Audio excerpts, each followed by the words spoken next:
Welcome to all of you. If we were in Jordan, where most of the photos you will see this evening or this afternoon come from, we would say ahlan wa sahlan. It's easy to be home and family. That's what those terms mean, and it's great. So welcome here, especially on this centennial celebration of La Sierra's history and the 10th anniversary of the Center for Near Eastern Archaeology, in which place we find ourselves at present. We also are welcoming an audience not here, on Zoom and on live stream. Don Acevedo and I, and Casey is back in the back, and also Sean Eccles, who's not here, are very happy to welcome you here, along with the staff, Kent Bramlett, Dr. Bramlett, who has his office here, Larry Garrity has his office here, Chung Ho Ji has his office here, although he's been very generous this year, lending it to our Fulbright scholar from Jordan. Thank you very much. But we all want to welcome you here. And what I would like to do in this brief introduction is to say that the program will flow from prehistory, which isn't prehistoric, but it's before any of us who are here got here, okay? So some of us did archaeology before we got to La Sierra. That's how we're thinking about prehistory. And then we will have some history of archaeological activity sponsored by La Sierra. That will be brief, but then we will take time, drill down, and visit the four major current projects underway under the sponsorship of La Sierra, and spend some time looking at those.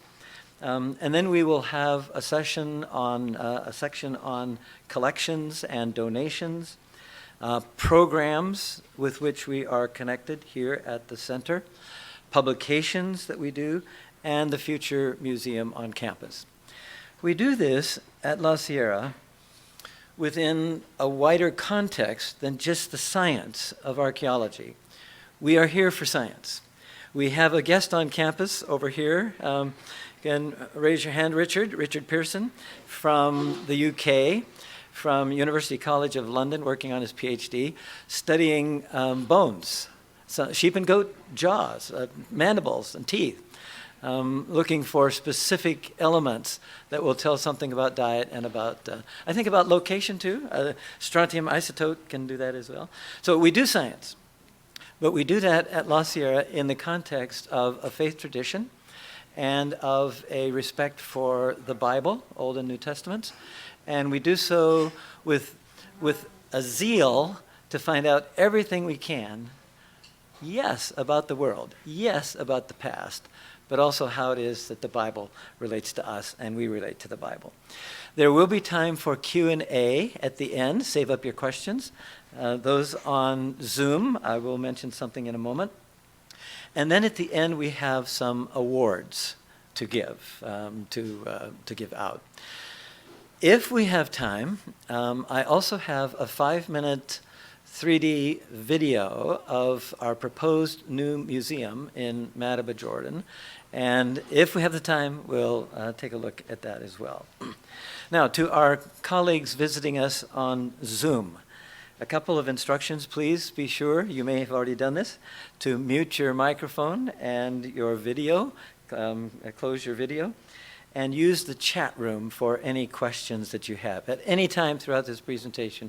Those are being collected by Don Acevedo, our curatorial assistant, and they will be, as well as by Casey, and those will come to us at the Q&A opportunity that we have.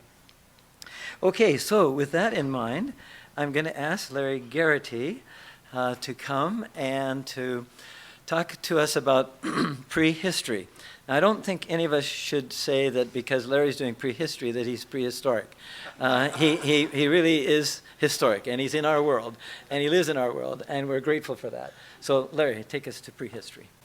Well, that's very kind of you to acknowledge my previous existence here.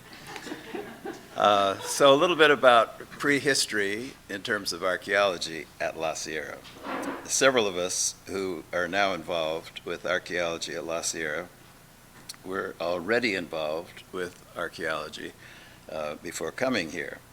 And that includes Doug Clark, who's just been speaking with you, who started at Dr. Horn's Heshbon dig in Jordan in 1973.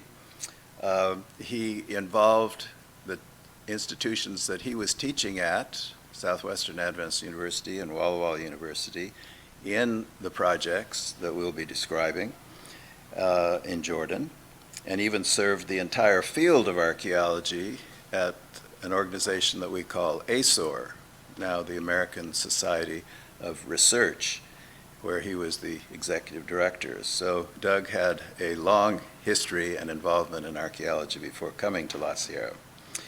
Then Kent Bramlett, who's Mr. Archaeology at La Sierra now because he does the classes and the field work and so forth, working with students.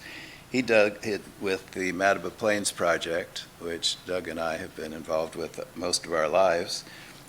Kent has been involved with that project for many seasons, first as a graduate student before becoming a dig director himself with the Madaba Plains project and now at Balua. And then Friedbert Ninau, who you'll be hearing from, got his start in Jordan with Udo Vorschech, a Heshbon alumnus.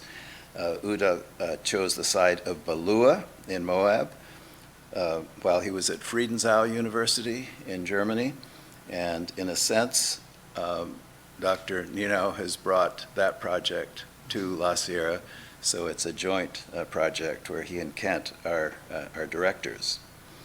Then you'll be hearing from Chang Ho Ji, who got his start in archaeology working at the Institute of Archaeology in Andrews, and he was a student there before going to Jordan and has become very involved on his own after getting a PhD in anthropology from UCR.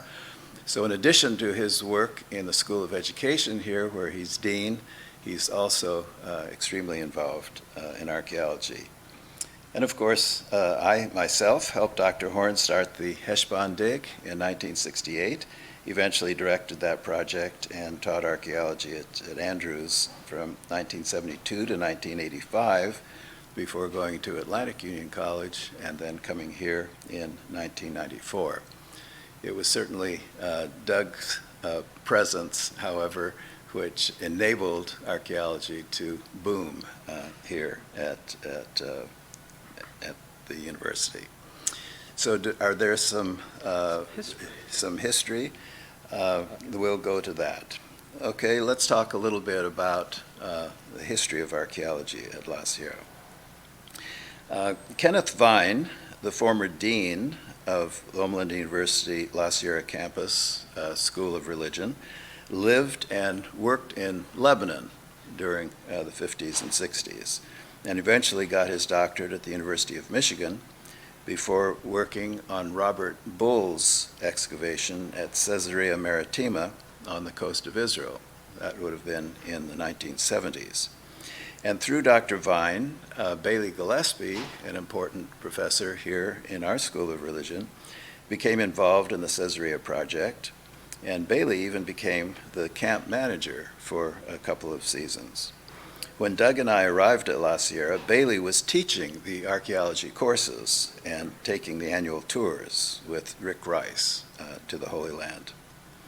Audrey Schaefer, who's here with us this afternoon, lives in nearby Corona, became interested in working on digs as a volunteer, went with Kenneth Vine and with Bailey Gillespie, and has continued on numerous projects. I think the number is 44 seasons of work so far, right up to the present. James Sterling, who was professor of anthropology here at La Sierra, worked with the Heshbon team back in the 70s and inspired students to get involved. He just passed away at the age of 100 just recently, up in College Place, Washington. With the arrival of Garrity, Clark, and Bramlett at La Sierra in the 1990s, and continuing right on into the present, we brought with us the planning and the direction of the Madaba Plains project in Jordan. It included at that time especially the site of Ameri for La Sierra, though Andrews University continued to be involved at Heshbon and Jalul, two other sites that we started. Other names from La Sierra through the years at Umeri include Bob Bates, Monique Vincent Roddy, as well as many students who have participated in field operations. So that, I think that sort of brings us up to date, Doug, in what's happening today. Thank you. From prehistory. From prehistory. Thank you, Larry. And so as we look at, actually, Larry, maybe a couple more things with Umeri here, because you were certainly the major force as we started Umeri. And these people, I don't know that you mentioned all of them here, but Okay. in any case. So we're looking at an aerial view of the site of Umeri, which may have a biblical name in the Bible. It has not been proven. And right next to it is the main highway that goes from Amman to the international airport. Right. Okay. Now, we get into the 2000s and the last couple of decades. So a little bit more history. We've talked about Tel El Umeri, the Madaba Plains project. It actually began, as you noticed in an earlier slide, in 1984, but continued through 2016 and included a number of people. And if we go also again to Khirbet Ataruz, Chung Ho Ji, and students and volunteers, several students from here, and collaborations with other universities as well. I'll mention one of those in a bit. And then Khirbet al-Balua, further south. So to locate yourselves geographically, maybe we should have put some pins on this map over here at the site of our space here, our lab. If you think of the ancient biblical kingdoms of the Ammonites, the Moabites, and the Edomites, okay, go north to south. Ammonite territory includes Tel El Umeri. Moabite territory includes Madaba, you'll hear more about that. It includes Ataruz. It includes Balua. And then recently, did I leave one out? No, of our projects. No, I think we've got them. Okay. So recently, we have been gifted with research material from what is south, and that would be Edomite territory. And that has filled our hallways. When you have a chance to wander through the center here and look at the exhibits and to see some of the technology in action, you'll have to pardon the fact that we don't have any place to put more boxes of books that have been donated to us, which is remarkable. I mean, it's just absolutely incredible. So we're happy about that. And we'll talk about those things in a minute. If we think about 2012, that's an important year. It's not a decade year, but it's the year for the founding of the Center for Near Eastern Archaeology in this building. There were archaeological remains in different places around campus, but in 2012, the administration allowed us use of this building. They thought that maybe more than one center could fit in this space. We thought we let them know then that probably wouldn't be good. Now it would be absolutely impossible.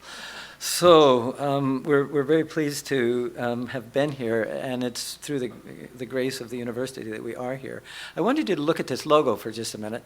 If you notice the vessel standing, you'll actually see a little rim up near the neck on the shoulder. And if you look at this one over here on the side of the lab, and the others that are completed that are outside, that's a collar, and it's a collared pithos. And that's what this is. But you'll also think that this looks like kind of a cracked pot, right? It is actually the Jordan River and the Sea of Galilee and the Dead Sea. And you'll notice it's turned slightly because Jordan is where we do most of our work, and that's what's exposed the most. And one more artistic thing, you can see the use of negative space with CNEA around that whole circle. So we've had a lot of people put some input into that. It was great to see that invented. So now, some projects. The 4 major projects in which we are currently engaged. First one is Tel El Umeri. This is Ammonite. It's around long before the Ammonites were around, but it's in Ammonite territory. And you can see here the major fields. There are other fields. Not all of the letters of the alphabet are here. And these fields represent 32 years, 18 seasons of excavation at this one site.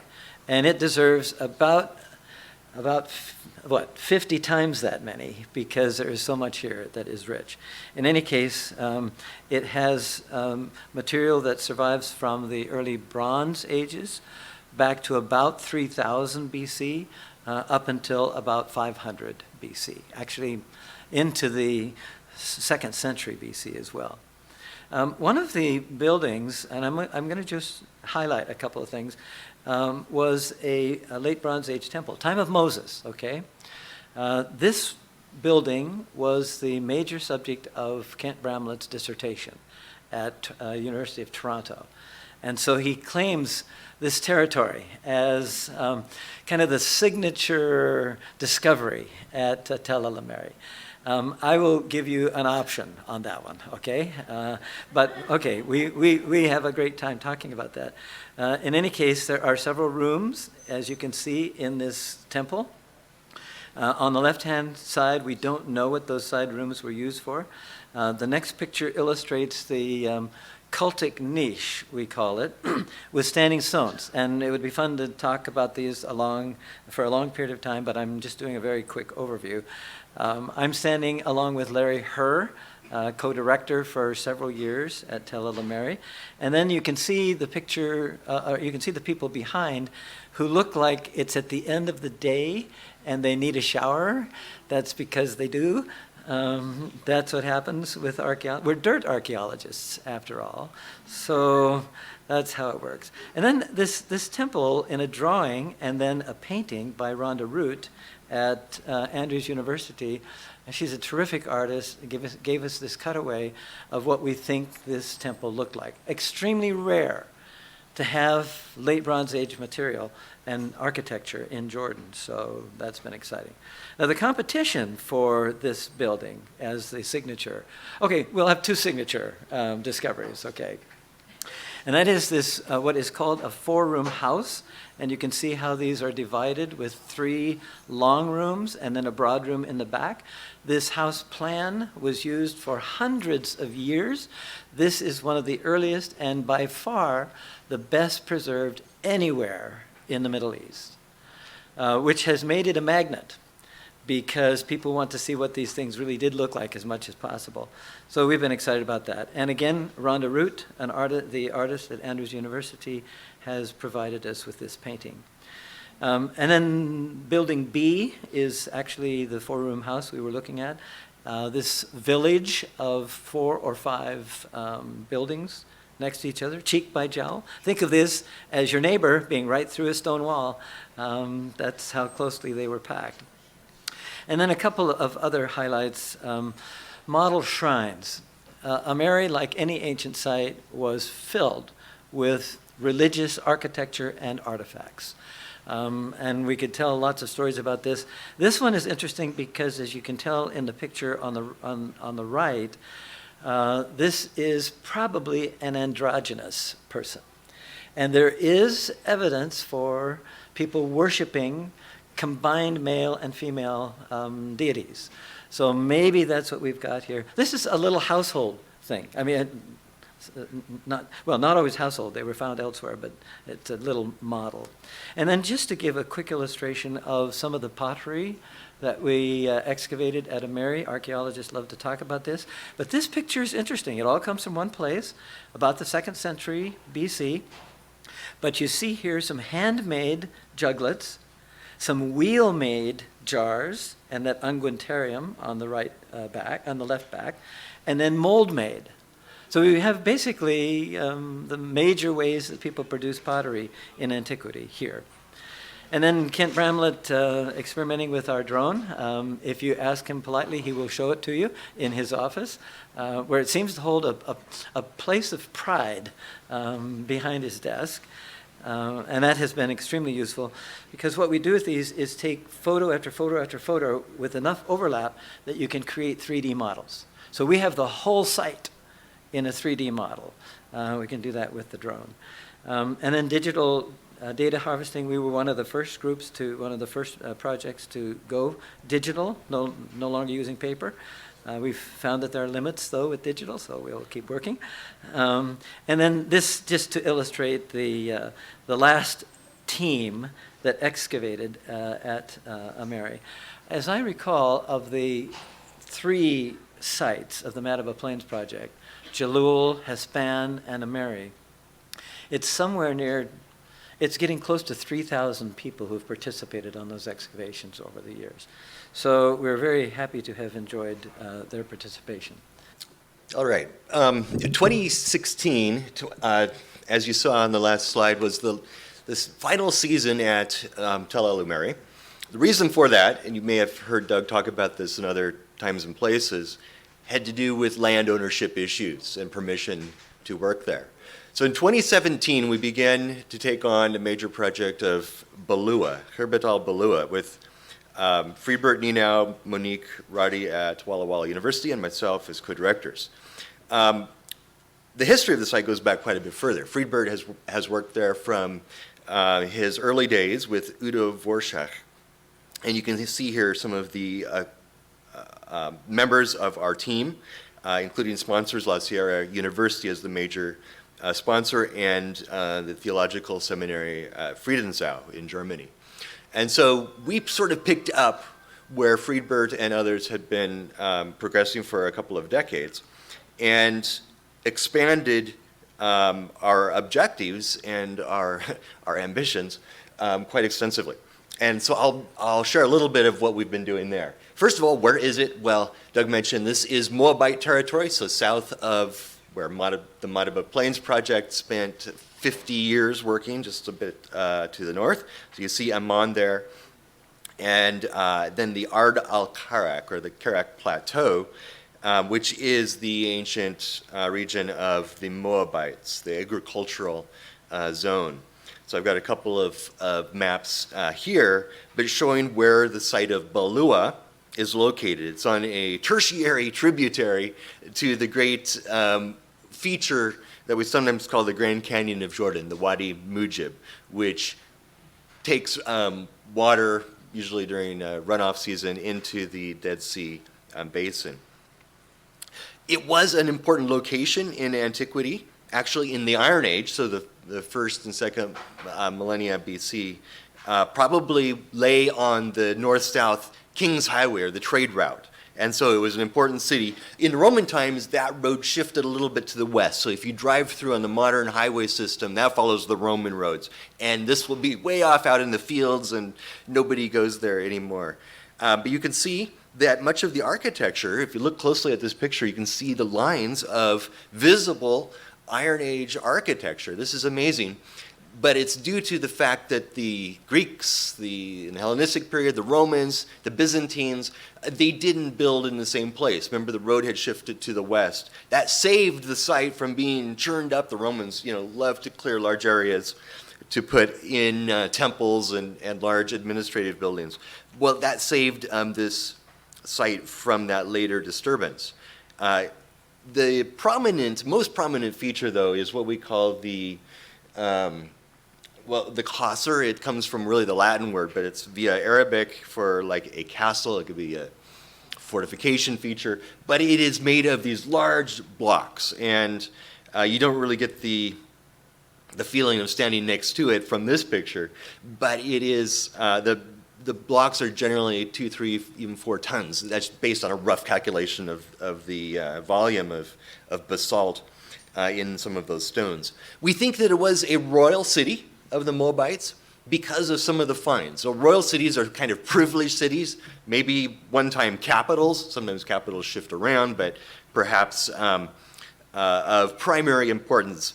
The famous Balua stele, this is in the museum in Jordan, was found right at the site near that Qasr structure. And it has a relief inscription showing probably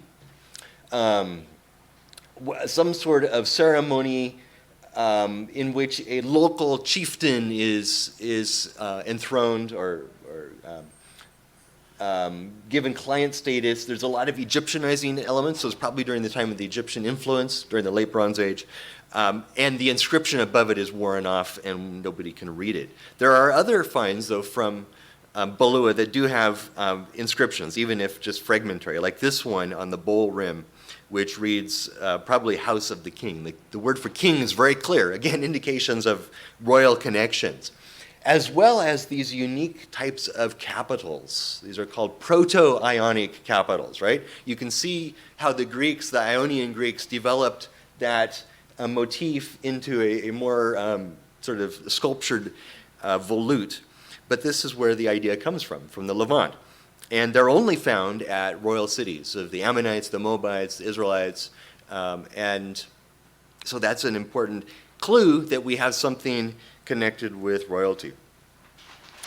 The layout of the site are highlighted to show different zones. The Iron Age site area is, again, not built over by later periods. We also have an Ayyubid Mamluk site, fortunately built a little bit off from the center. So this coming summer, 2022, we're going to begin excavation work with Ian Jones directing a field there at the Ayyubid Mamluk, probably the caravanserai. So it's quite an exciting possibility of discovering some new things about that time period.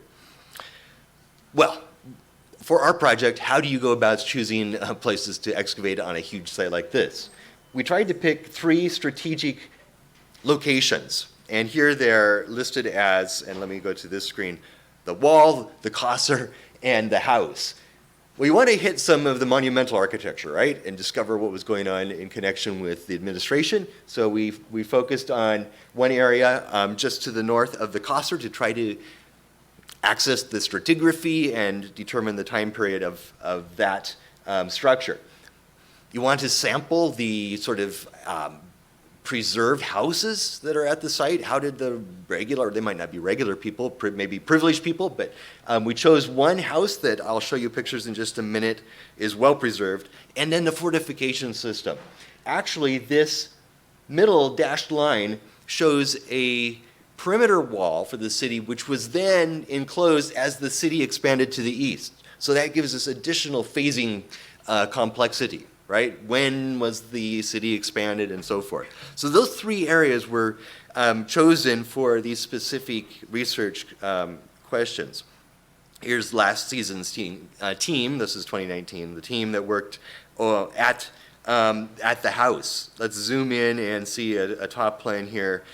We have three doorways that are preserved. Up into including the lintels. This is quite unusual for Iron Age houses. Usually everything collapses down, you have just the foundations. But in this case, the lintels, the tops of the doorways are preserved, and you can see the 3 doorways there, including some of the pottery that was smashed, probably in an earthquake when the building collapsed on itself. There's another of those doorways. Here is a 3D, and it's just a frozen frame of that, but 3D rendition of that house, and in the live 3D format, you can spin it around, zoom in different locations, move over to a different room and look at the doorway from the other side, etc. And you can see that there are considerable areas that we hope to explore in the future where doorways are not yet, the rooms on the other sides of the doorways have not yet been uncovered. So this is our objective for the coming summer. Couple of pictures from the wall area. We found that it was a fairly complex system. Initially, a single perimeter wall that was then expanded into a double system, a casemate wall with rooms inside. And the rooms could be utilized. In this particular room, we had evidence of textile manufacture, so loom weights. People were weaving cloth, at least storing the looms in that area. We have a master's thesis by Jamie Bennett that's looking at that process in depth. And then the Qasr area, we began to identify stratigraphy that runs up against it to begin to date it. Well, it was the founding level, probably in the 800s, around 900 BC. Interesting little finds, this Ptychus fellow there, that's an Egyptian dwarf god. an apotropaic god that would keep danger away, and his specialty was really dealing with dangerous animals like snakes and things like that. So you'd want to have one or two of those in your house, probably. And also in this area, we found more storage jars. They're a different time period, a little bit later than at the house, but these were also crushed and give us a read on what was happening in this area at that time. Well, I better pass it on to Cheng Ho. Thank you, Kent. I started work archaeology in Jordan in mid-1990s. At that time, I was more up in the north, studying Hellenistic and early Roman, especially area called Wadi Asir. After spending about 5 seasons of survey and research there, I was looking for the place to move. And I decided to go down to the further south. And then I went down to the Moabite area. And you remember that the Wadi Museum, one of those Grand Canyon, mentioned. Actually, I studied the region right north of Wadi Museum, which is the heartland of the Moabite kingdom, where their Moabite capital city, Dibon, is located. So my project, Dibon, project, lasted about 6 seasons, which starting from old prehistoric to all the Islamic period. It produced more than 400 new sites registered and information is found. And then I was looking for a place to excavate. And then in Dibon Plateau, I was so fascinated by the beautiful landscape, especially gentle and then very fertile. And then as I read the Bible and also other historical records, it could remind me, what the land looked like to those people that we read, like Ruth, or other, biblical names. And then after the 6 seasons of work, I decided I was looking for really a site, and there were several candidates. And then I thought about, every archaeological site is interesting to me, but what about to find a place that has a history, that has something history-telling? So among those sites, if you know any archaeology of Jordan or Iron Age archaeology or biblical archaeology, you may have heard the inscription stele called Mesha inscription. Actually, I didn't know that I could upload more than 20 slides, so I limited my slides to 4. So I'm going with a lot of verbal, so please use your imagination, all right? So if you go to the Louvre Museum in Paris, there is a black stone stele, which is the longest inscription that we found in the Levant, which is actually victory, stele that the Moabite king Mesha is claiming. And then one of those sites, he mentions actually several sites as his focal kind of a point. One of them is a place called Ataruth. Now my belly is getting higher, my waist is getting more roundish, my eyes getting less sharper. So let me take off my glass to read this little inscription, word from the Mesha inscription. And the Madaba God dwelled in the country of Ataruth from ancient times, and the king of Israel fortified Ataruth. I assaulted the wall and captured it, and killed all the warriors of the city for the well-pleasing of the Chemosh and Moab. And I removed from it all the spoil and offered it before Chemosh and Kiriath. And then I placed therein the men of Sharon and the Maharonites. So this is about 5-line inscription in Mesha stele. And then when I arrived this site, which is north of the northern tribute of Wadi Museum, and then it was 1999, and then Larry was with me, and they were working over the site. And then on the ground, we could see a lot of potteries, all the way from Iron Age to Mamluk, mid-Islamic period. On top of that, even this is the ancient wall. Some of the walls was visible, especially at the Acropolis, the highest point of the tell. So I thought immediately this is promising site. On top of that, it has a historical connection, especially the most famous Mesha stele. So I chose this place as my excavation site in 2000, started as a La Sierra University project, but it soon became the consortium project between Andrews University and, most importantly, Brigham Young University is the main partner with, our university, and Aaron Shade, Dr. Aaron Shade at BYU is my co-director. So you can see the excavated areas, all right? As you see on the further to that door side is very steep hill. And then the road that you see is the modern road to famous, the King Harris Palace. It's basically illusory. It didn't exist ancient time. So in the ancient time, anyone who traveling from east to the west, they actually had to go through this ancient city Ataruth. And then this is the excavation is going on now for the past 20 years. We had 13 seasons of excavation. And then as you see that this Mesha inscription telling us there were some sort of cultic buildings were there. So I was coming to this site, La Sierra University came to this site, not only just historical study of Mesha stele, but also ancient religion.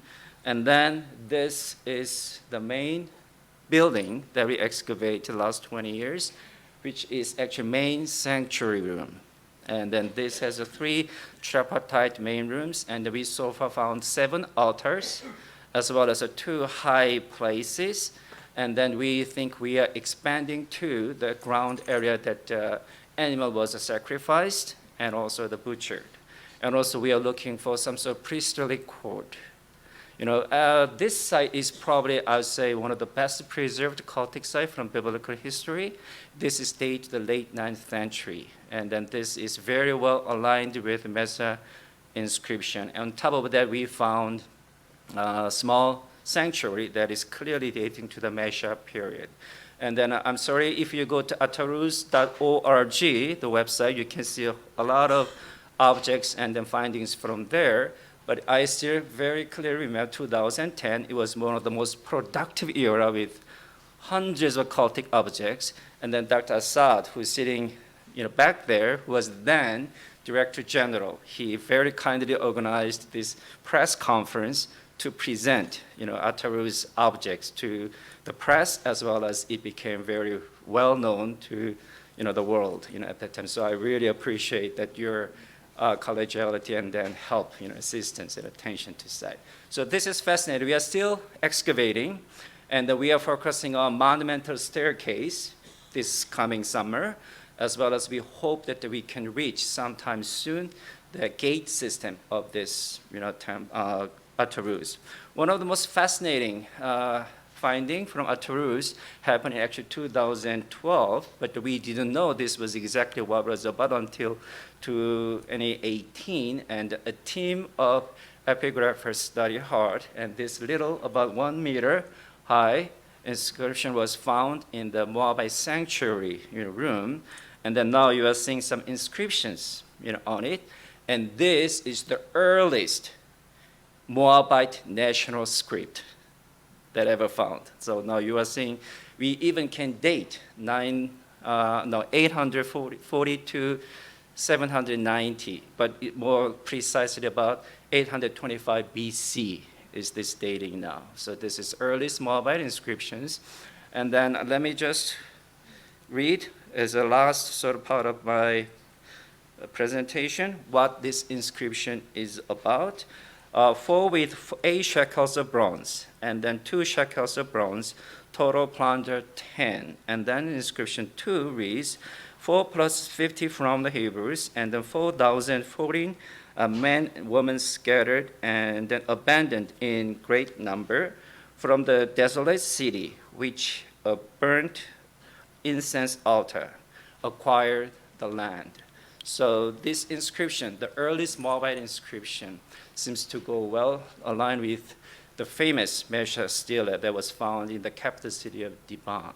But this is just part of our focus because most of the audiences today interested in the historical side of the Ataruz, but we have a fascinating Moabite, not only Moabite structures, but also we focusing on early Hellenistic as well as late Hellenistic, but most also Mamluk, period is also a very fascinating place we have. So that is Ataruz project that we are learning, and then I'm very glad that our friends in Jordan is working with us. Thank you.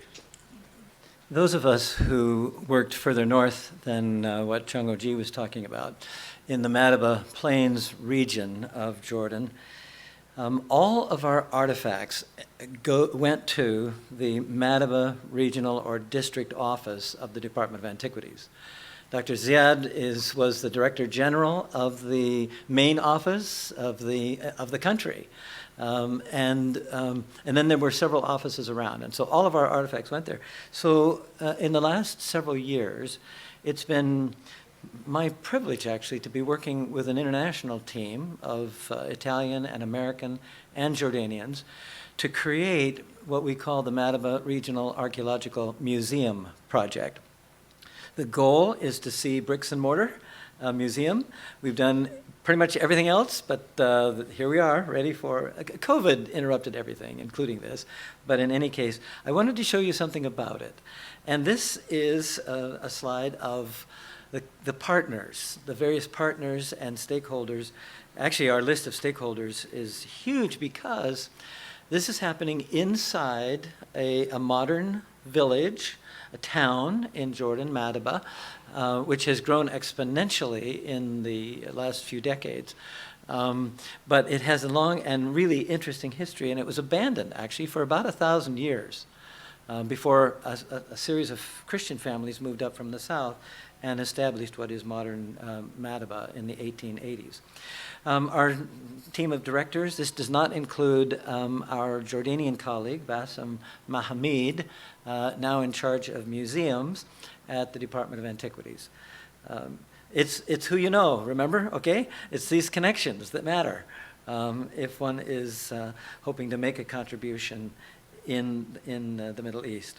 This is a team picture from 2018. We've not been back in the field, but we will be next week. We're attempting to get back. We have one more place to excavate, and then we will be prepared for the museum. The next few slides come from a video. It's a 3D video, 5-minute video, that if we have time at the end, I will play. If we don't have time at the end, just talk to me. We'll play it anyway. We'll work something out because it's worth seeing. It was put together by our architects in Italy and a young, upcoming graphic computer artist. So this is where, these are scenes from that video. You can see the museum in the center, the proposed museum. We won't talk about everything else there, although there are some titles. And again, we won't go through all of the dating. This is actually historic downtown Madaba. And those of you who've been on a tour recently, there are some in this space who have, and went to visit the Madaba map, the mosaic map in St. George's Church in Madaba. We are across the street from that church. That's where we're building this museum. And another picture of from the video itself. We are including on the ground floor the traditional houses from the 1880s that still have parts of their architecture left. We'll restore part of them. And then there will be open spaces to see a number of different kinds of exhibits. And our pride of joy is this children's education lab. This is something that I think we all know, that if you want to communicate something about the importance of the future, you do so with the children of the present. That's how this happens. So we are extremely excited about that possibility, and we'll see that happen. Okay, now we are going to hear from Dawn. Even before the Center for Near Eastern Archaeology became a campus entity, La Sierra was honored to house important relics from antiquity through its involvement with excavations in Jordan. Specifically, when Dr. Doug Clark came to La Sierra in 2006 from Walla Walla College, he brought with him thousands of artifacts from Tel El Umeri, one of the 3 sites of the Madaba Plains project. His work at Umeri continued another 6 seasons through the summer of 2016, and many more artifacts from the site came to be housed for research and publication here at CNEA. Similarly, when Dr. Friedbert Nino, the dean of the HMS Richards Divinity School, came to La Sierra in 2015, he hoped to continue excavations at his site in southern Jordan, Khirbat al-Balua. Artifacts from the 2012 season at Balua have since come to CNEA, as well as those loaned to us by the Department of Antiquities of Jordan from the 2017 and 2019 dig seasons. And of course, we look forward to seeing what finds come from the upcoming season at Balua this summer as well. Most recently, Dr. Tom Levy, along with the cooperation and generosity of the University of California, San Diego, have donated their excavated materials from the Edom Lowlands Regional Archaeology Project. The Edom Lowlands Project covers a myriad of excavation sites and survey sites in the Fainan region in Jordan, but perhaps one of the best known is Kiryat in-Nahas, one of the largest ancient copper production sites in the Eastern Mediterranean. With this donation, CNEA and La Sierra University have become Little Jordan, boasting the largest collection of research materials from Jordan outside of the country itself. Here you can see some of the images of our three major sites for our excavated collections. You've got the Qasr structure at Balua on the top, and then the other two are aerial photos of Umeri and Kiryat in-Nahas.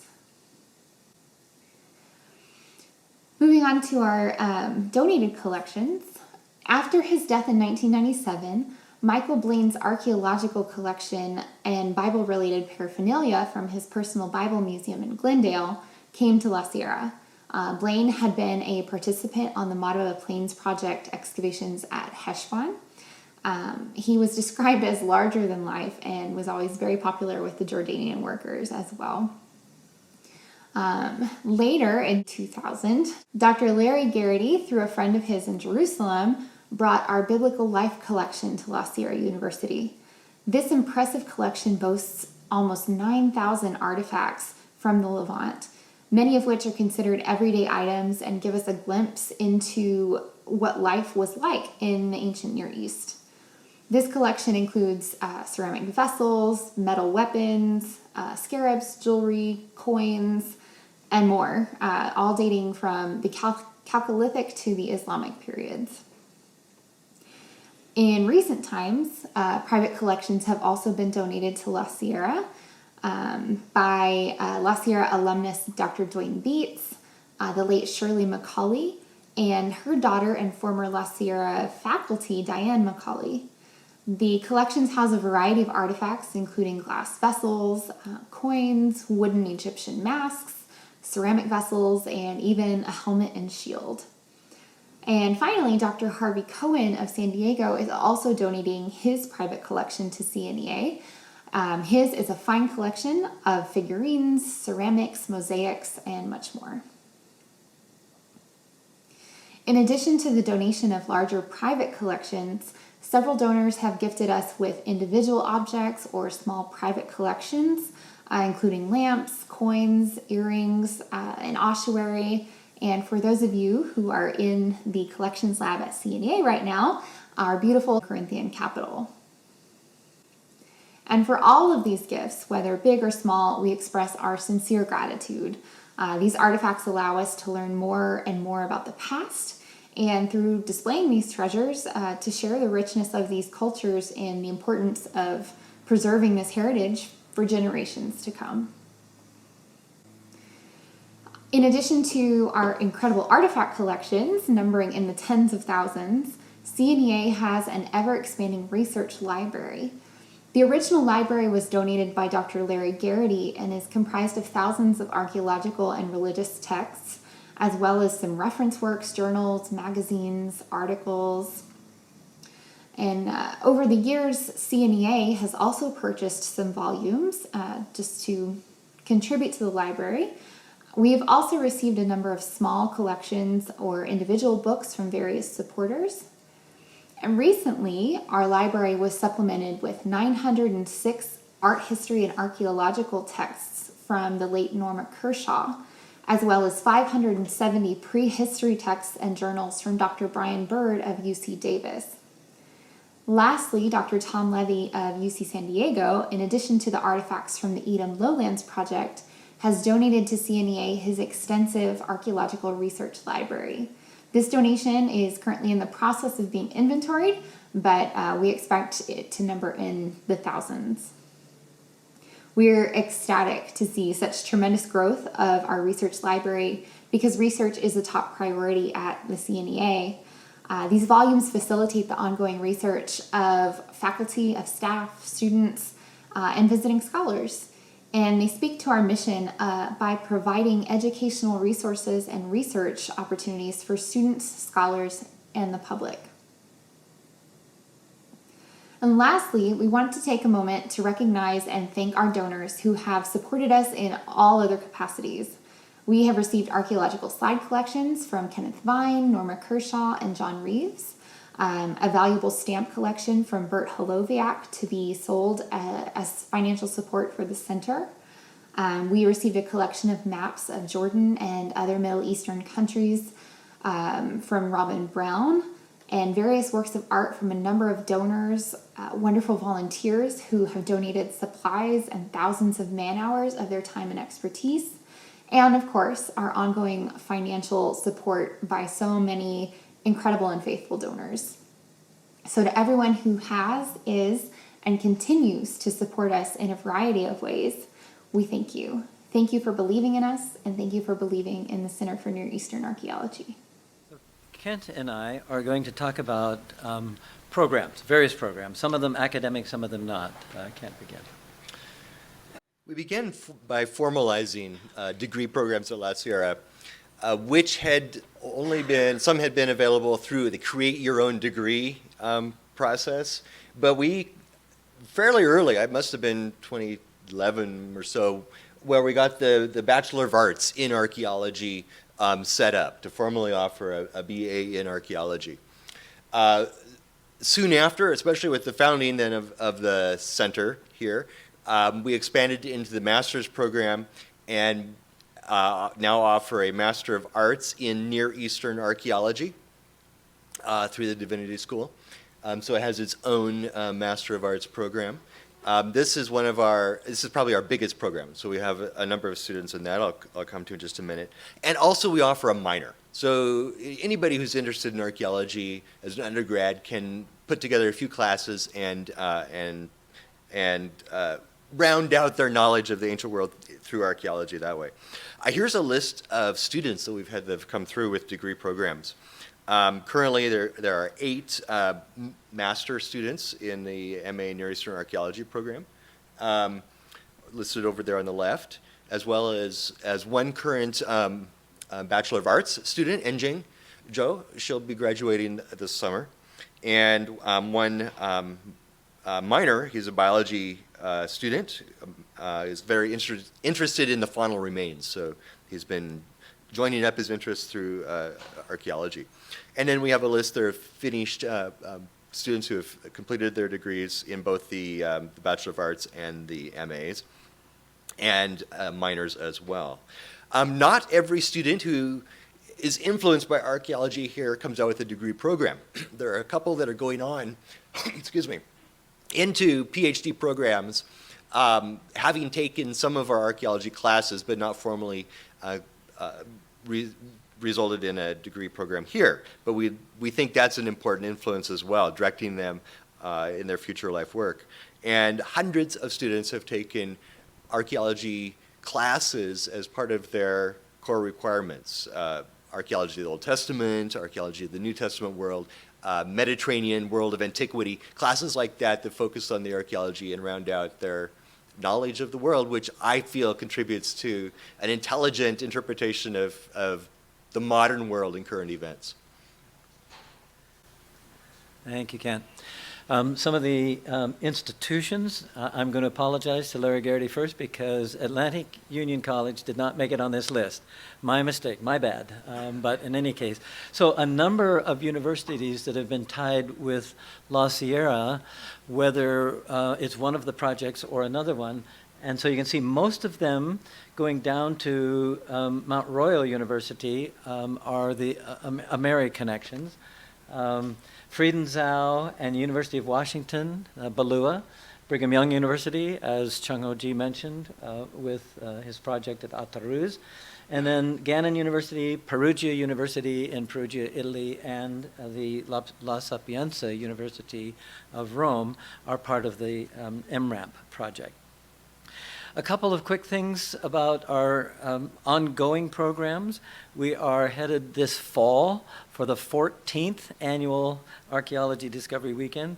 That has been extremely interesting, and we've now discovered, because of COVID, discovered the wider world out there and have gone online, and now we're doing hybrid, as we're doing here today, for that program.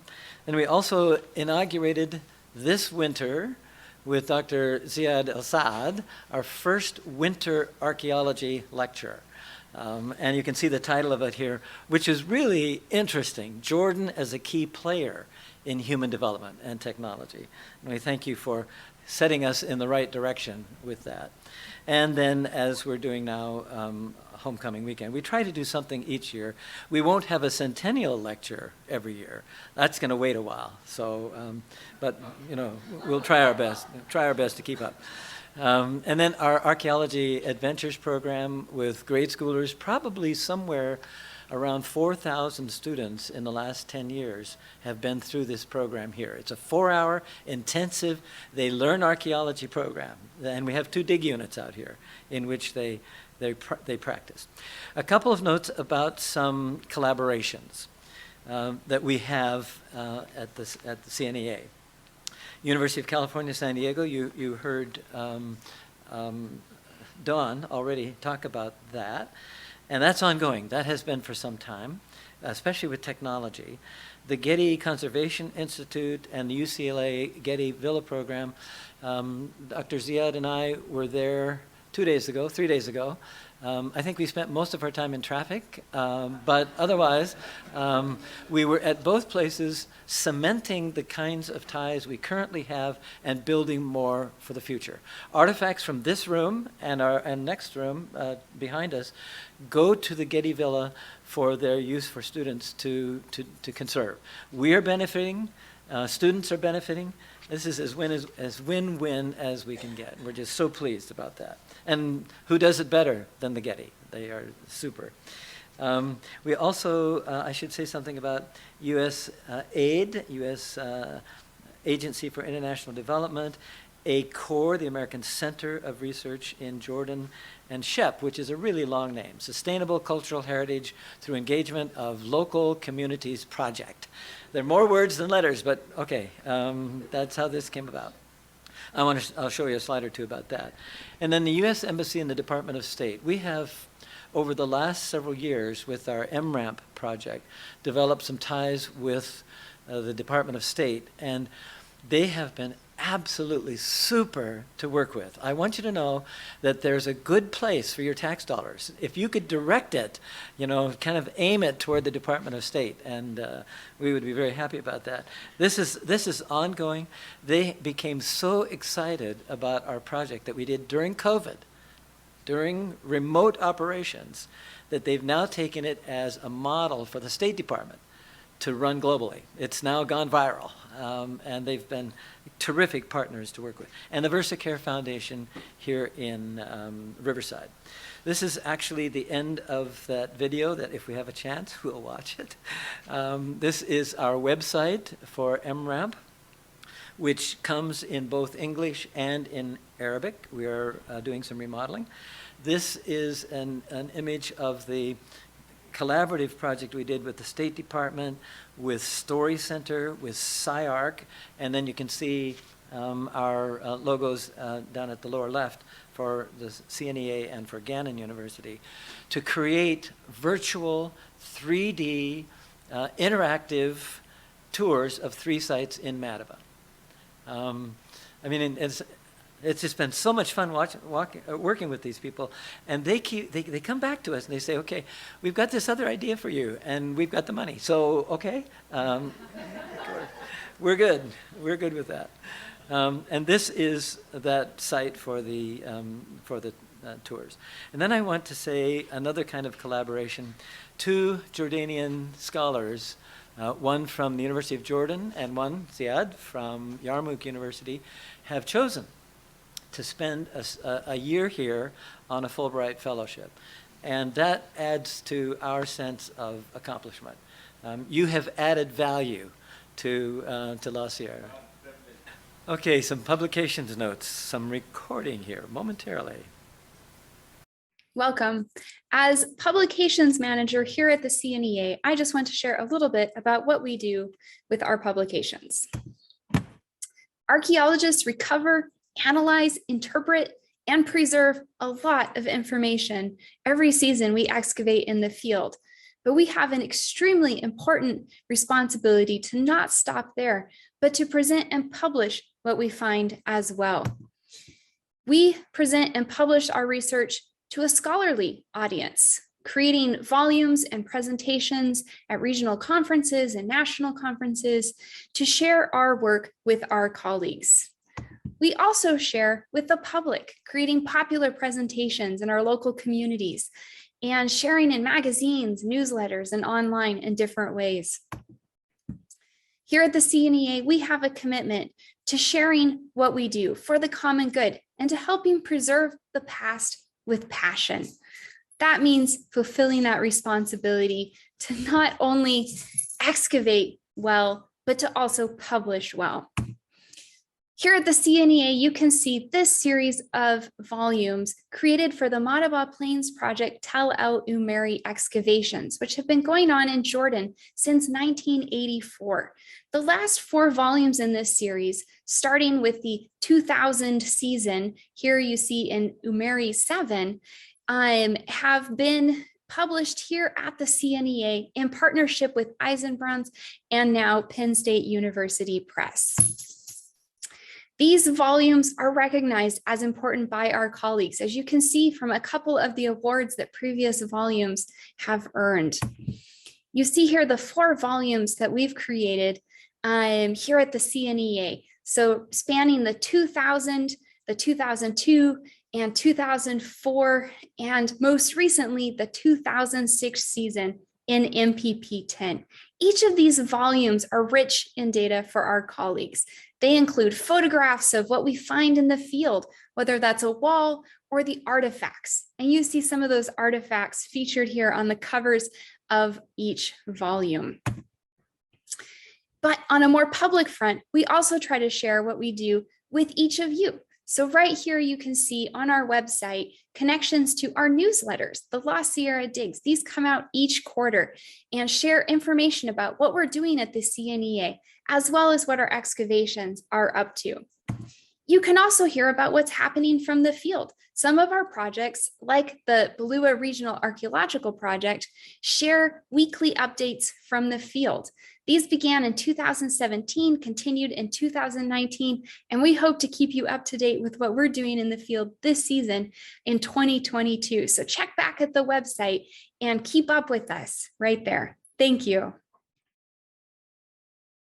Moving on to our online publications, one of the earlier digital expeditions undertaken by La Sierra's team of archaeologists was that of excavating the Bible. This weekly 30-minute segment by the Loma Linda Broadcasting Network served as a book-by-book examination of what archaeology has to teach us about the Old and New Testaments.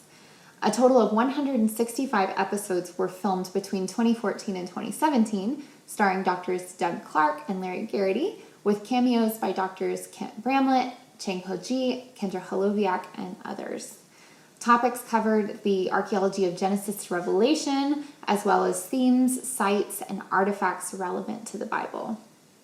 And speaking of increasing the dissemination of information and education, that's where these next 2 categories come into play. First, let's talk about CNEA's official website, lasierra.edu/CNEA. Many of you have already spent time perusing what we have to offer online, but if it's been a while or if you haven't yet had the pleasure, our website is your one-stop shop for all things CNEA. Here you can find information on upcoming and past events. You can read every issue of La Sierra Digs, which Monique was just talking about. You can learn more about the projects and excavations that La Sierra and CNEA have to offer. And you can view tour photos, you can watch videos, you can even take a virtual tour of the center itself. You can find out more about archaeology degree requirements, about our Archaeology Adventures program, and on and on. And secondly, coming soon, we are pleased to soon be able to offer a museum database with access to artifacts and objects from the archaeology, natural history, and ethnography collections. Coming soon, the La Sierra University Museum is utilizing a portal called Argus by the company Lucidia. This database will allow public access to each of the 3 collections to be housed in the new museum. It will allow visitors to view and save their favorite artifacts from the collections, to facilitate scholarly research, to provide information on exhibits and the artifacts on display.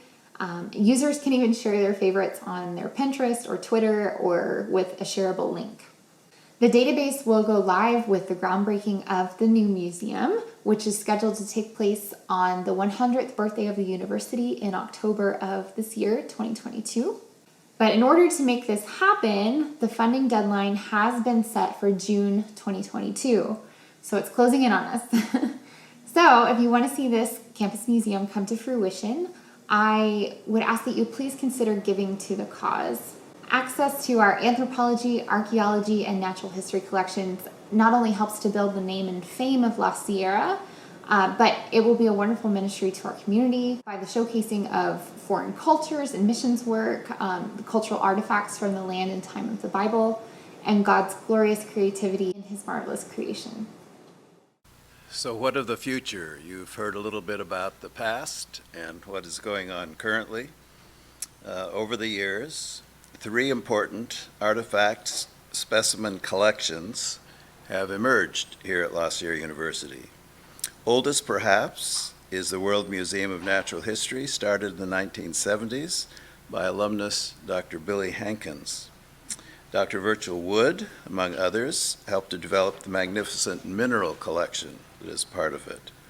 They are currently housed in Cosentine Hall, but now augmented by herpetological specimens collected by the father-son biology professor team, Lee and Jesse Grismer. A second collection is an ethnographic anthropological grouping of artifacts brought back by missionaries and alumni from places like the Amazon, New Guinea, Far East. Originally shepherded by anthropology professor John Elick, it was religious ethics professor Charles Teal, Jr., who brought them together in what came to be called the Fernando and Anna Stahl Center for World Mission. The third, newest and largest collection is currently housed right here where we're sitting in the Center for Near Eastern Archaeology. It includes results from the universities and the UC San Diego's excavations in Jordan. You've been hearing about them in Ammon, Moab, and Edom, as well as the largest collection of antiquities from the Jerusalem area, now in the United States, plus significant and interesting items that illustrate places and people from Bible times. For the last several years, a university museum and visitor center has been on the drawing board, so to speak, and at last appears to be coming to fruition within the next year or 2. It will house the collections already mentioned, together with space for traveling or temporary exhibits, together with the lecture hall, labs, storage, and other spaces, including a visitor center. About half the necessary funds have been committed, and DLR, an architectural firm with Riverside offices, has been engaged to work on a design for the new structure, which will be the first building one comes to as one enters the front campus entrance, placed opposite the new Zipporah School of Business. This new facility will introduce visitors and students to the unique kind of university La Sierra sees itself as being. So thank you so much for many of you who are here this afternoon being a part of this important new venture that will stand the university in good stead. Thank you, Larry. It is our opportunity to ask some questions. Some of you may have questions here. And I think Casey, I don't know if you have any in the chat. Okay. So we'll see if any come in there. Questions that you have for any of the presenters, or all of them. You can indicate. Please. Okay, so the question is, do we ever work with geologists? We do. In fact, we are dependent on geologists. What we so celebrate as dirt archaeologists is pottery, and that's made from elements of geology, the clay, the stone, inclusions, all of that. We also are dependent on geologists for what we can expect of the lay of the land. Now, in Jordan, it's almost all limestone. But we do have lava occasionally. I mean, and why is it there? And what do they use it for? We find artifacts that are made out of basalt. Hundreds, thousands. In fact, we have in the center hundreds of artifacts made out of basalt. That's geological. And we learn from geologists what that means and why they were used for that. Yes, we are very much dependent on and work together with geologists. Okay, please. Have you done any work with ancient DNA? Ancient DNA. That's a great question. Actually, we have in a couple of settings. From Ameri, I'll see, I don't know, Kent, if there's anything from Balua yet, but from Ameri, I'm thinking of two primary places where we've done ancient DNA with. One of them is, you may remember that four-room house. They had the painting of it, and in that four-room house, you actually saw in the painting people. Well, there were people in the four-room house when it was destroyed violently and with fire. They must have been on the second story or on the roof. They were killed and then cremated by the fire that came and burnt them. And then their bones, disarticulated and charcoaled, had fell down. And we have them. They're next door. And they are, they represent 5 people, and I'm not going to quite say sex and gender or gender and age, but in any case, 5 people. At least one of them seems to have been an outlier. We're not sure exactly what that means, but we've done ancient DNA on them. Those were not the best sources for DNA. But we have another collection from at least the oldest architecture we have at Ameri, and that's a tomb, a stone tomb, a megalithic stone tomb, from 3000 BC, and 25 to 28 individuals were taken from that tomb, which is unusual. I mean, there are thousands of dolmen tombs, but a handful that have any remains in them. And ours, we're fortunate, had these 25 to 28 individuals. And of those, they now have been studied by anthropologists. We know diseases. Anemia played a big role in pain and misery, especially as indicated in the bones. And we have done some, I don't think the ancient DNA analysis has been completed on those, but in any case, anything more, Kent, about the dolmen remains that you're recalling? Yeah, it hasn't been published yet, but it'll show the regional affiliations and connections of people migrations in the third land. Right. This is actually a huge project. How many partners do we have in this project? The ancient DNA for that one is primarily being done at the University of Adelaide. They have one of the top ancient DNA labs. And in collaboration with friends at UCR and here and overseas now. Right, the other project. So, okay, someone else had a question in the back, please.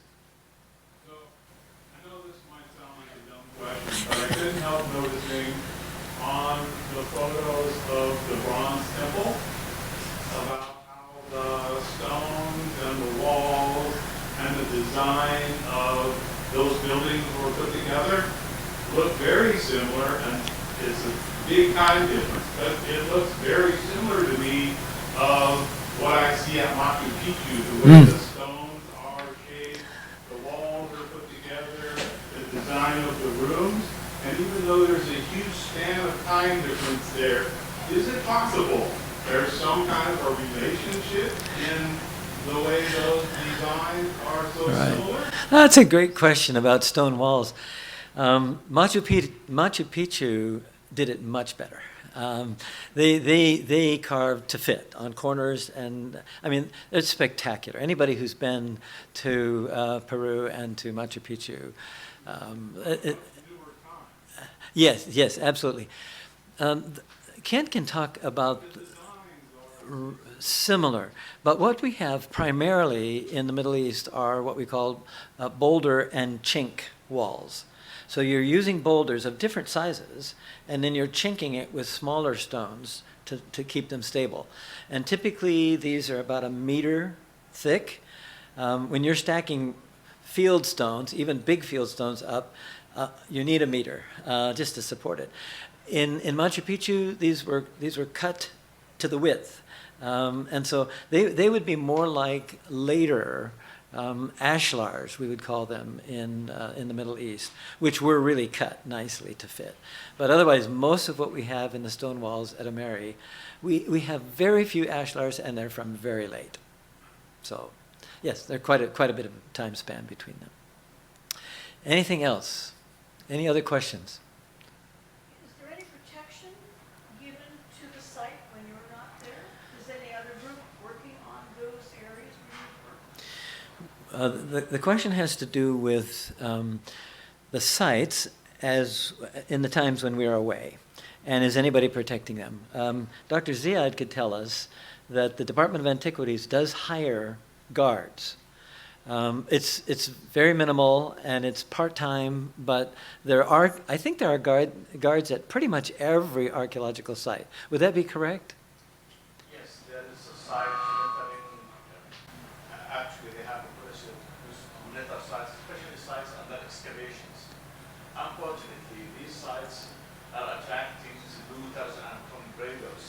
After archaeologists leave, we face a problem of the site being under attack. So that's needs special attention. Right. So Dr. Ziad was saying, for those on Zoom and live stream, that the department does have, actually it's a large group of people that are tasked with monitoring. We wish it could be more money. The department's budget is not very much, and so it's challenging, and looting happens. It just happens. Right. To see where tombs especially have been excavated. So any other questions? Or I think what I need to do is move to a very important part of this program, and that is to give a couple of awards to very deserving people. So if you, I'm just putting on the slide a calendar of events. These are mostly excavation, but there is a there will be a series of lectures next year, starting in the fall with Archaeology Discovery Weekend. And then, if you'd like, I can send these to you, URLs for various websites, some of which you've seen and some of which you're acquainted with now that you've been here. It is time to make a couple of presentations. And I need to find out if our awardees are, I see Norman in the back. Is Darla here? Darla. So come in, Darla, so that we can see you. You're always hiding behind a camera, as I will illustrate in just a minute. But if you would, stay close by. I'm going to share a couple stories about them, and then I will ask both of them to come up and to receive their awards. In 2019, we first began giving awards, and you can see on this list former President Randall Wisby, Audrey Schaefer, who is still back here in the back, and then former President Larry Garrity, and then Suha and Gary Huffaker, last year volunteers, and Vera Kopecki, who does most of our artifact photography here on a volunteer basis. But this year, 2022, we have 2 recipients. One of them is Norman Jurgen, who is the Vice President for Advancement. I'll give more of his official title in a minute. And Darla Martin Tucker, who is Director of Public Relations for the university. And I'll tell you why we feel they deserve this award and why we respect their contributions to us at a number of different levels. I'm going to start with Norman. Norman can be seen in this picture on your left. You may be able to tell where this is and who these people are, Larry Garrity and myself, standing on the animal sacrifice platform at the high place of Petra, the Nabatean high place of Petra, shadowed by Jebel Harun, the mountain of Aaron in the background. You can see the white memorial on the top of the mountain. One of the things that administrators do is donkey work. So it just seemed to me that this picture of these two administrators, Larry Garrity and Norman Jurgen, fit. Norman has a special place in his heart for this donkey. He feels that it was very much like Balaam's donkey in the stories in the book of Numbers, which kept pushing his feet against hard places and stone walls. I asked Norman, this was several years ago, I asked Norman, because I knew he was going back, and he just came back from Jordan, if he was going to look up his old friend, Balaam. And he said yes. He said he wants to have a barbecue. So I don't know where else to go with that one, but It was very tasty. And here with Murray Brandstater, longtime friend and supporter of the Center for Near Eastern Archaeology. If you've noticed so far, Norman's face is not somber, but it's not gleeful, right? All of the pictures we've seen so far, well, that changes with this last tour because his wife went along with him. And he seems to be as happy as can be with Mia at his side. And here in an Egyptian tomb, he's gleeful. So I think that's a good representation. I wanted to say that Norman Jurgen, Vice President for Strategic Engagement, Advancement, and Marketing, has been the cheerleader of cheerleaders for the Center for Near Eastern Archaeology. He is the chair of the board of the museum that is coming. He has consistently taken our cause wherever we need it taken. He has been our agent. He is our ambassador. He is CNEA's ambassador in so many ways. And so we appreciate, Norman, all that you do. Hold it for just a minute, and then we will come when we get to Darla. I have a couple things to say about Darla, too. One of the things about Darla is that we seldom can find photos of her. We can find photos by her. Just look at this list and look at the last name on all of these photos, because she, in her role as publicist, takes everybody's photos. I searched, and I asked others, including Natan Vinya in the back there, to find photos of Darla that I could use in this presentation. Well, here I have names, okay? And I have her behind the camera. Here's another list behind the camera. But I did find actually that she's not a phantom, that she does exist, and here she is on campus celebrating one kind of event or another. And then here she is with her two sons by her side. From, I think, 5 years ago that this picture was taken. So we are so privileged, and I'll tell you why with Darla. We made a decision when CNEA was founded 10 years ago that we wanted somebody who could not only celebrate CNEA, but who could share, who at a professional level could be another kind of ambassador for us. And Darla has been on both of our committees, our Archaeology Planning Committee and our Archaeology Advisory Council, from the beginning as our agent. And so when stories come up, we don't have to go call Darla. She's already there. So she's picking this up and is already sending it out onto the media platforms. And so we are so appreciative, Darla, of your help and your contributions. Let me have both of you come, and I will make these presentations to you. Darla?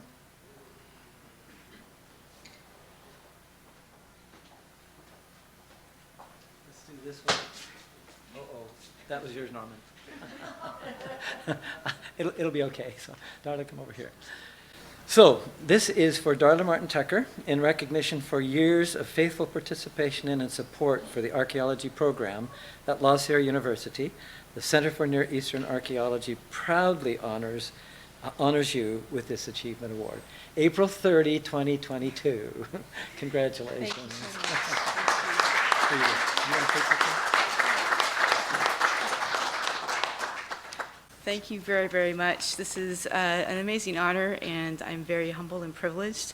It's truly a team effort in our marketing office to promote the events of the university. I work closely with Tom back here. He's our director of marketing.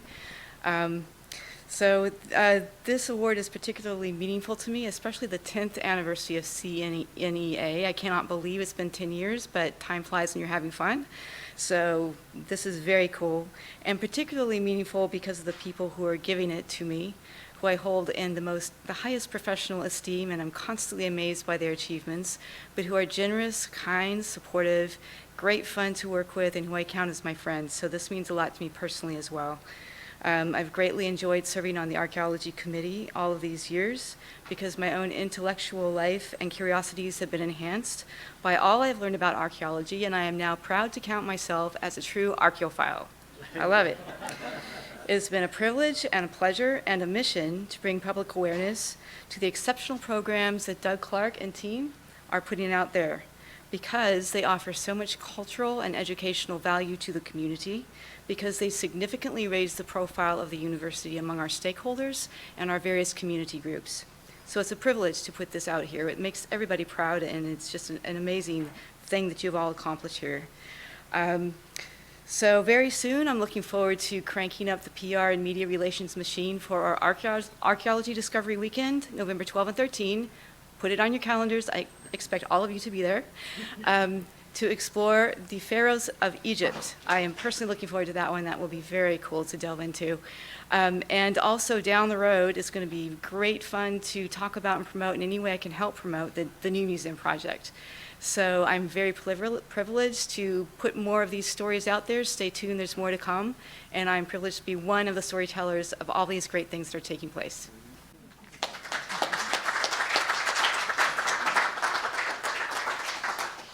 Should have been a. Here's your award. Okay. So the text is pretty much the same, but it represents the kind of contributions that Norman and Darla have made to our center. Thank you. Thank you. Congratulations. Thank you, Doug. You know, when you're growing up, there are people who are your heroes. A lot of people have sports figures. In my tradition, sports wasn't one of those areas where your heroes came from. Mine were people like Dr. Garrity, who was at the seminary when I went there.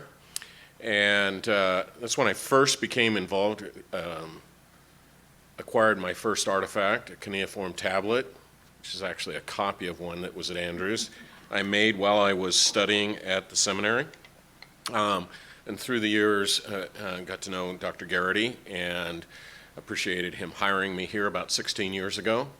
And Doug as well, I think it was about 30 years ago. I don't remember exactly when you came to Walla Walla, which is where I graduated from, and he was the chair of the department for a number of years, and represented always to me what both scholars and ministers in the church were supposed to be like from an academic standpoint. And, you know, it's been such a privilege to be able to work here the last 16 years at La Sierra with two people that I've respected, you know, all of my life for the work that they've done, and to be able to participate with them. And it is exciting when you think about everything that was said today and the collection that is here. It's almost unmatched anywhere. And to see a museum come to fruition here that I think can equal the Getty. We hope and dream that it will be iconically like that as well. So we'll see what the future brings, but we're excited about that, and thank you so much for this award.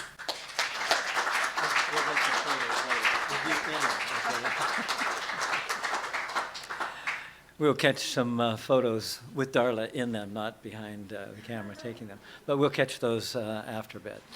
So that concludes the program. If you would like to see a 5-minute video of this of the museum project in Jordan, you're welcome to say bye. Okay, I'm going to escape out of this and go.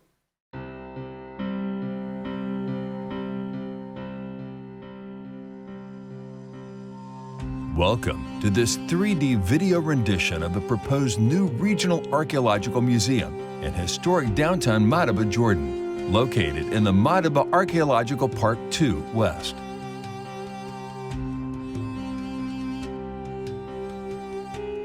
Sponsored by the Madaba Regional Archaeological Museum Project, MRAM, and supported by entities shown in the final frames of the video, the new museum, MRAM, intends to preserve the rich cultural heritage of Madaba and its region. The storylines of the proposed new museum grow out of global history, which effectively connects challenges and lessons from the ancient or more recent past with human needs in the present.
The ground floor takes advantage of the late 19th century settlement of Madaba to describe, at least partially, the birth of a modern city. Folklore mannequins and artifacts will adorn the archaeological remains.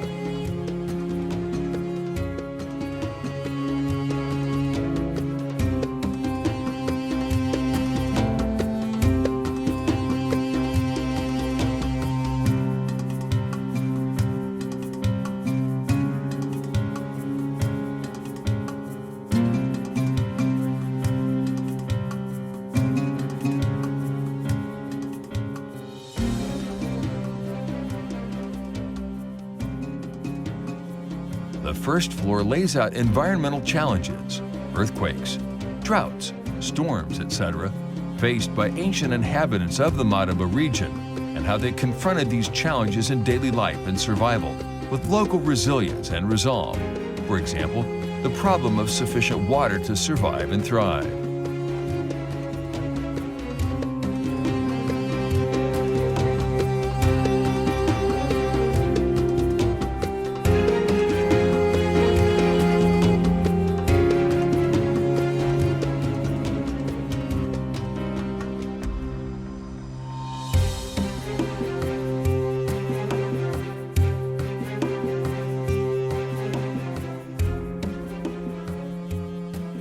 Also on this floor, a large exhibit on faith traditions reveals diverse past religious practices with possible lessons for the present religious context in Jordan.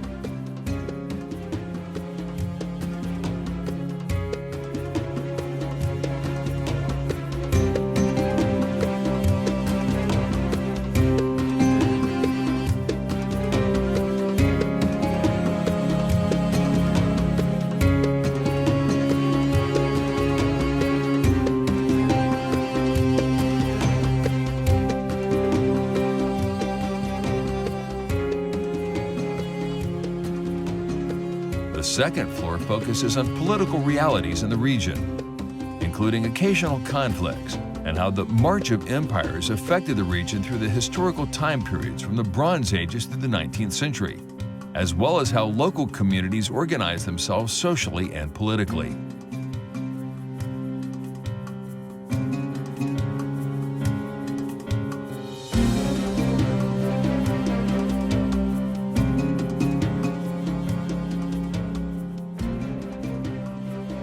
There is also Outside in the open air, a terrace for social events.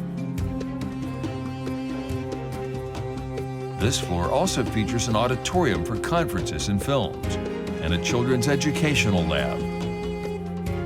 The Children's Education Lab provides a wonderful community resource where children can have fun discovering the wonders of archaeology while exploring their heritage at the same time.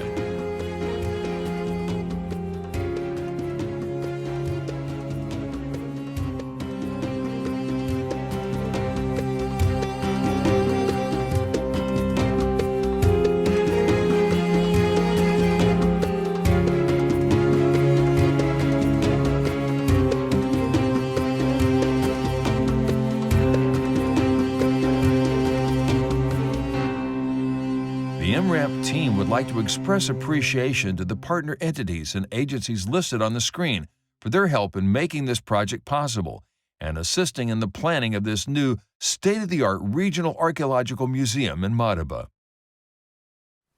So that is our vision for Madaba. We have a great deal of visioning to do still for the museum at La Sierra. We're learning from both of those projects about the other. But I wanted to say thank you very much for coming. Thank you to our presenters. Thank you to all of you for coming. And two things you might want to consider. I think, Kent, are you going to be able to fire up the cave? We have an immersive 3D set of panels, monitors down at the end of the hallway here, where some of you, I think, are already located. I'm speaking to people on Zoom, but in any case. And there are also some refreshments out in the Bedouin tent. It was made in Madaba, Jordan. It comes from goat hair from Syria, but it was made in Madaba, Jordan. But in any case, thank you so much for coming and for being part of this presentation. Thank you.